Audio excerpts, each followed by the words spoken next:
शुरू से ही अदाकारा बनने का ख्वाब था या ख्वाब कोई और था जो इस हकीकत के पीछे कहीं छुप गया?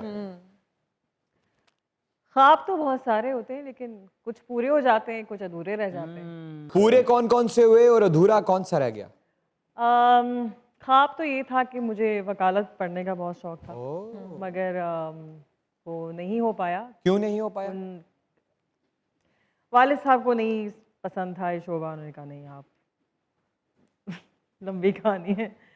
तो मगर अब जिस फील्ड में मैं हूँ मुझे अदाकारी से बहुत लगाव है, लाइक दिली लगाव। जो काम मैं करती हूँ दिल जान से करती हूँ, उस पर स्टडी भी करती हूँ कि अगर ये किरदार ऐसा है तो वो किस तरह का होगा। ऑब्जर्व करती हूँ, तो मुझे अपने काम से इश्क है, टू बी ऑनेस्ट। जो क्रिएटिव डिपार्टमेंट में भी रही हैं आप, लिखने लिखाने के सिलसिले के साथ भी मुंसलिक रही आप। तो जब किसी और का लिखा हुआ पढ़ के परफॉर्म करती हैं तो दिल करता है कि इसको खुद भी ठीक करूं? बिल्कुल करता है, और बहुत दफ़ा किया भी है ठीक। इजाजत मिल जाती है? हाँ, जब उससे अगर मैं कुछ बेहतर अगर कह रही हूँ या डायलॉग बोल रही हूँ तो इजाज़त मिल जाती है। और अगर वो लाइन इतनी अच्छी लिखी हुई है कि बाज़ औक़ात उसको चेंज करने की ज़रूरत नहीं होती जो हम परफॉर्म कर रहे हो, तो एज़ इट इज़ बोल देते हैं। लेकिन हाँ, अगर हमें लगता है कि कहीं गुंजाइश है कि उसको ठीक कर सकते हैं, और अगर आपकी लैंग्वेज पे कमांड है, it is very also important ना कि आपकी कमांड भी होनी चाहिए। ये नहीं कि आपको वोकैबुलरी नहीं है और आप कर रहे हैं। जो मामूलात चल रहे हैं उसके मुताबिक लाइंस ऐसी ज्यादातर मिलती हैं जिन्हें चेंज करने की जरूरत नहीं पड़ती, या वो लाइंस मिलती हैं जिन्हें चेंज करना पड़ता? लाइन जैसी भी हूँ मैं चेंज कर देती हूँ। यानी कि आप कह रही हैं कि आपको वैसे स्क्रिप्ट्स नहीं मिल रहे जैसे आप चाहती हैं? हाँ, उस तरह के नहीं मिल रहे। हाँ, सही कह रहे हैं। क्यों? इसके पीछे क्या वजह है? मे बी शायद हमारे प्रोड्यूसर्स वो रिस्क नहीं लेना चाह रहे कि पता नहीं टीवी पे क्या कंटेंट देखा जाएगा। रिस्क नहीं लेना चाह रहे या आप पर रिस्क नहीं लेना चाह रहे? नहीं, कुछ पे तो क्यों नहीं लेना चाहेंगे, बट ये कि चॉइस ऑफ जो किरदार हैं इमरान, वो आपको पता है कि कितने लिमिटेड रह गए हैं, और कुछ लोगों के पास वो कैरेक्टर्स जाते हैं, बाकियों के पास नहीं जाते। क्यों है ऐसा? तो आई थिंक जब राइटर कुछ लिख रहा होता है उनके माइंड में वो लोग होते हैं। शायद किसी के माइंड में मैं नहीं आई, या किसी ने मेरा काम नहीं देखा उस तरह से, आई वुड से, क्योंकि इतने चैनल्स हैं, इतने लोग हैं, तो किस किस का काम आप ऑब्जर्व करेंगे। सबसे पहला ड्रामा कौन सा था आपका? सबसे पहला ड्रामा था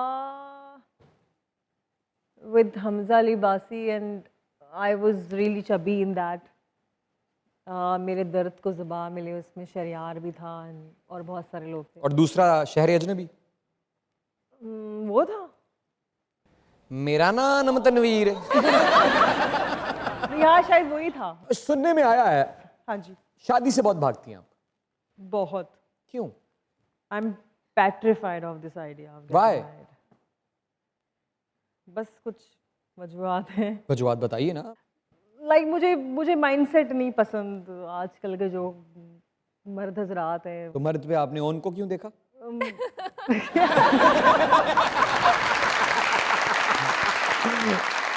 मतलब जिस तरह की सोच आजकल है कुछ हजरात की, मुझे वो सोच नहीं पसंद। क्या है वो सोच? हमारा मुल्क बहुत अच्छा है लेकिन हमारे मुल्क में कुछ लोगों की सोच बिल्कुल ठीक नहीं है। यू नो, अगर हम इस फील्ड में हैं तो किसी को ये प्रॉब्लम हो जाती है कि जी शोबिज़ में क्यों है। तो क्या ये प्रॉब्लम सिर्फ मर्दों को होती है या खवातीन को भी होती है? खवातीन को इतनी नहीं होती, मर्दों को सबसे ज़्यादा प्रॉब्लम है कि कोई खातून अगर काम कर रही हैं तो वो प्रोग्रेस कर रही हैं अपनी लाइफ में, तो उनको ये हो जाती है तकलीफ कि भाई लड़की इतना प्रोग्रेस कर रही है, यू नो, और फिर इनसिक्योरिटीज आ जाती हैं। तो I think it's in their head. लेकिन आपकी इंडस्ट्री में ऐसी बहुत सी मिसालें हैं माशाल्लाह। मे भी शायद वो मिसालें मुझ तक नहीं दानिश टकराई। भाई को देख लें आप, क्या जबरदस्त, दोनों के लिए जोरदार तालियां। बिल्कुल। आपने निदा यासिर भाई को देख लें, इकरा अजीज को देख लें, बिल्कुल। बड़े बड़े जबरदस्त मर्द भी हैं इस मुल्क में। बिल्कुल, लेकिन वो शायद मिसालें मुझ तक नहीं टकराई। I think my bad luck. तो मेरे साथ हमेशा यही हुआ है कि हो सकता है टकराई हो आपने ना, कोई इतना ज्यादा मैंने तो नहीं लाइन दी, आप ये कह रहे हैं। तवज्जो की हो। तवज्जो दी मैंने।